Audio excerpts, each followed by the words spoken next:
What a tragic reality for Harry and Meghan.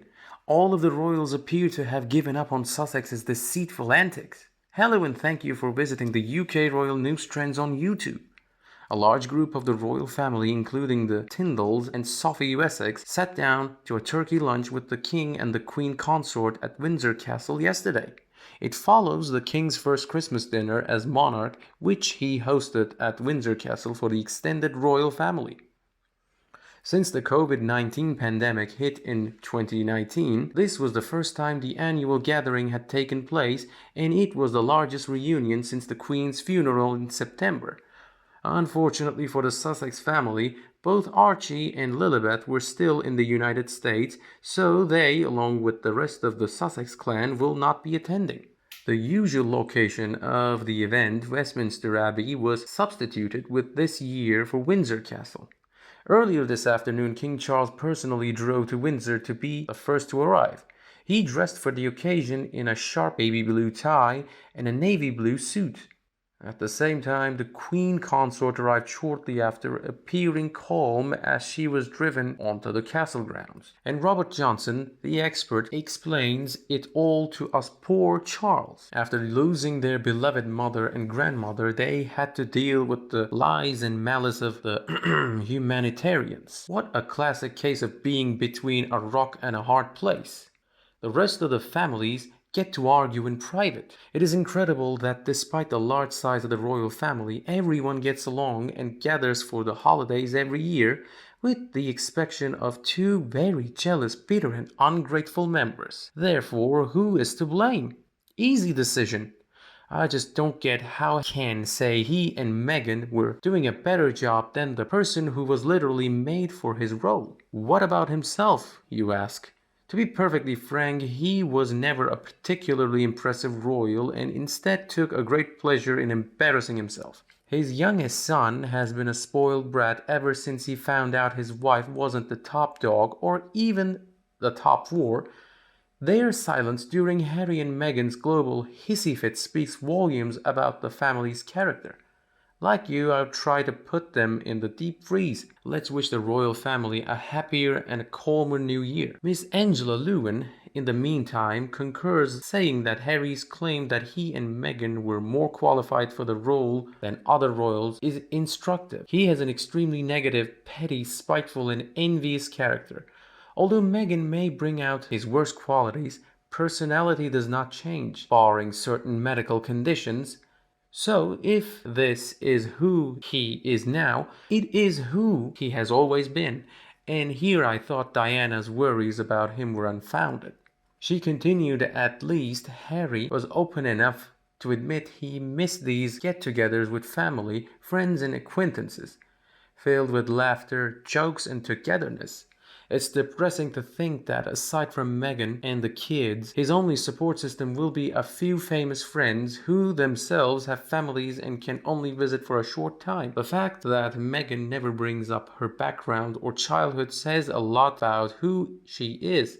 Because of Meghan's upbringing, she regrettably wants to give her children a similar upbringing to her own, which unfortunately means isolating them from their cousins and the English traditions. As Miss Lewin has concluded, Charles should make it crystal clear that Harry and Meghan are not welcome back to the UK.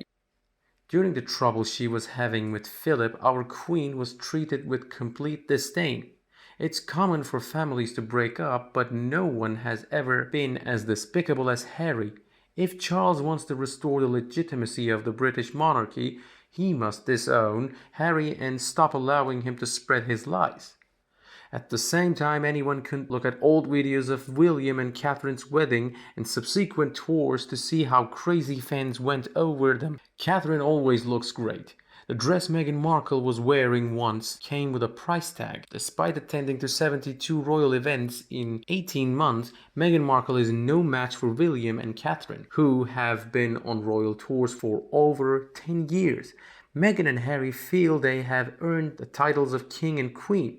While the couple's fame has risen and fallen with the changing winds of fashion, William and Catherine have always been widely adored. It is ludicrous to suggest that Princess Diana wouldn't be the queen if that were the case. There are screaming crowds in Boston, and that's just in the United States, not the United Kingdom. At the Christmas concert, people kept shouting, "We love you, William. We love you, Catherine. If Meghan and Harry aren't hugely popular, they can keep dreaming and should probably get their heads checked. Seriously, I can't take one more thing involving Meghan and Harry."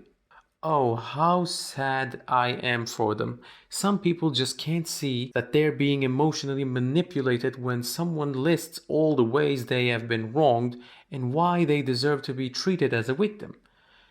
They play on your sympathy, convincing you that you are heartless if you don't feel sympathy for all the ways they have been victimized. When comparing Anne's dramatics about her attempted kidnapping of Parkinson to Meghan's, the latter wins hands down. Harry, Meghan, and their children have some nerve to complain about the royal family's treatment when they have declined invitations to every family event ever planned. Meghan was accepted even before their wedding. What they really are is attention whores. Their depictions of the two ring true to my own observation. Hearing other people's perspectives encourage me to look more closely at what I'm actually watching, observing, and understanding. I find it hilarious how they attempt to explain this behavior to an uninitiated audience. Sometimes they can't help but laugh out loud or roll their eyes at the bizarre antics of this couple. I'm aware that Harry's relatives are completely out of this couple's hands. Indeed, they would receive help from both families. They need only reach out for assistance. That's not going to be easy, is it? Narcissists are a leading cause of interpersonal strife, stress, and melancholy. Their loved ones are caught up in the whirlpool of their drama and can't escape its currents. It's incredibly oppressive, what with the water churning all around them. Most people don't know what to make of their behavior. To explain something away is to try to give an explanation for something that is happening right now. It's not uncommon for people to completely flub their attempts to apply their actions in real life. I do not find it amusing, so no. Having a serious illness is not funny at all. One can only hope that more people will start talking about mental health. People with mental health issues, like this couple, commit crimes of verbal assault and boredom. It's always the same thing from them. It was the royal family that mistreated them. They had no way of getting out there. The list is endless. Narcissistic behavior and mental illness is the one constant in this relationship. However, Harry and Meghan do not merit a free pass on the grounds of mental illness. Commentators are spreading awareness about narcissistic and harmful traits among the general public and their adoring fans. It's time to put a stop to Markle and Harry's entitled complex, toxic agenda and negative behavior. Spreading destruction gives them the upper hand in the eyes of their henchmen. The experts reveal the self-importance, irresponsibility, and whining of Meghan and Harry. All support is given to the astute media for their exposing them. This needless racial slurs and negative energy from Harry and Meghan must stop. $100 million for garbage. You too? So what do you think about this couple? You can share your thoughts in the comment section below and we'll discuss Meghan and Prince Harry and the British royal family in general.